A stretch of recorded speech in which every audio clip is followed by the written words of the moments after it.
I got a lot of neat things in my studio at Retrobox, but probably one of my most prized possessions is this RCA Victor 9JY. This was the first ever commercially available 45 record player. RCA invented and propagated the form of 45 vinyls that sped at 45 revolutions per minute. And they invented this machine way back in 1949, more than 60 years ago. So when I bought this off of eBay, I was so amazed to find out when I had it restored. I had to send it up to New York to get it restored because all the gear said it seized up.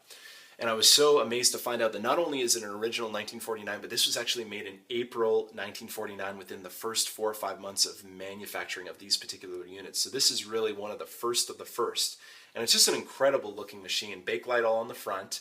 The cartridge on the actual tone arm originally would have been a mono cartridge, but the person that restored it for me actually put a stereo cartridge on it so that I can play stereo 45s. But really, the whole format changed everything, and it's interesting to see how we've come full circle now that we have the iTunes store and we're buying singles again. There was a period in the 70s and 80s that we would buy full albums, and there was this whole idea of conceptual albums and artist albums, things like the Beatles' Sgt. Pepper's Lonely Hearts Club Band. It was a conceptual album. It was a themed album, and people would buy the whole album in hopes that they would have a couple of good songs on it. Well, as the years went by, artists really didn't live up to that, and you'd have albums that would have maybe 1 or 2 hits on it, but really the rest was filler.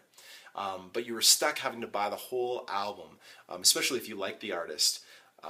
Now we're back in the day of the iTunes store, which was really how RCA started out in 1949, where you only have to buy the songs that you like. So you've probably done this yourself. You go into the iTunes store and you like an artist, well, you can go through their whole catalog and you can, no matter how many years ago the song was released, you only have to buy that song. You don't have to buy the whole entire albums.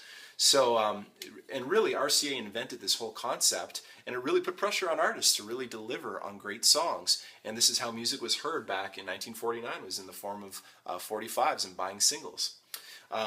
Let me show you how this works. It's really easy. There's basically 2 adjustments, 2 dials on the whole machine. There's a button on the front and there's a dial on the back. And when I turn that, you'll hear it click. And if that engages the machine, you'll see it start turning. And if I turn it up and down, that's now my volume control. So it acts both as an off-on switch and a volume control.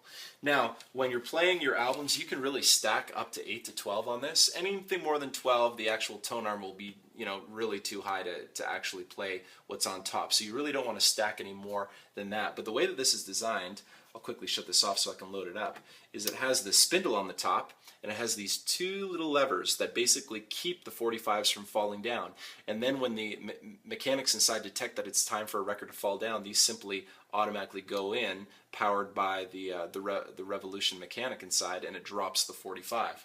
So I got a couple of 45s here that I'm just going to stack on top. I got about 3 or 4 there, and I'll fire it up here.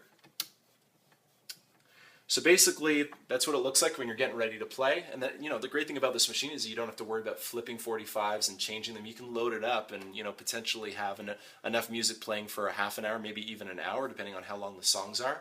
And to get started, you simply press this button. Before I do, I have to mention that the mechanics and the engineering on this particular machine are incredible.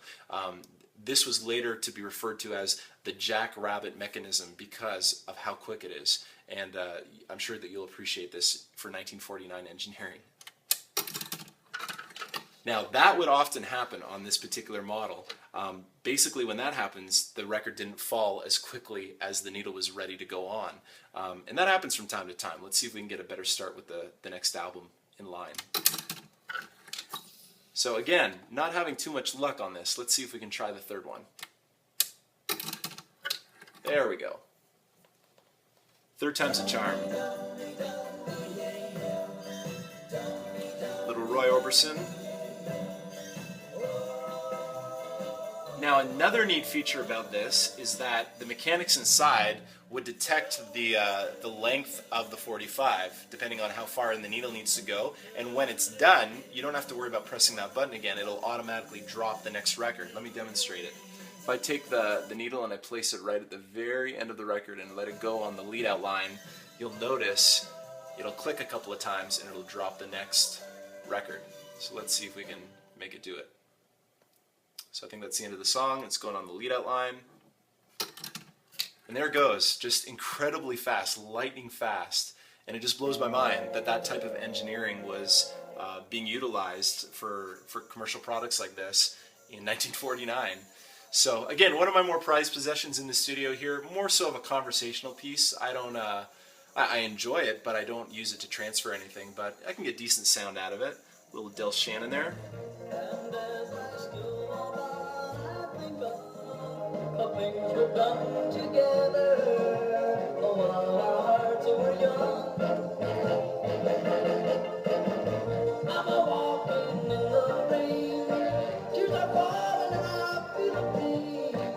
So just a neat little conversational piece. Again, that's the RCA Victor 9JY, originally manufactured. That's an original from 1949, the first commercially available 45 record player for North America.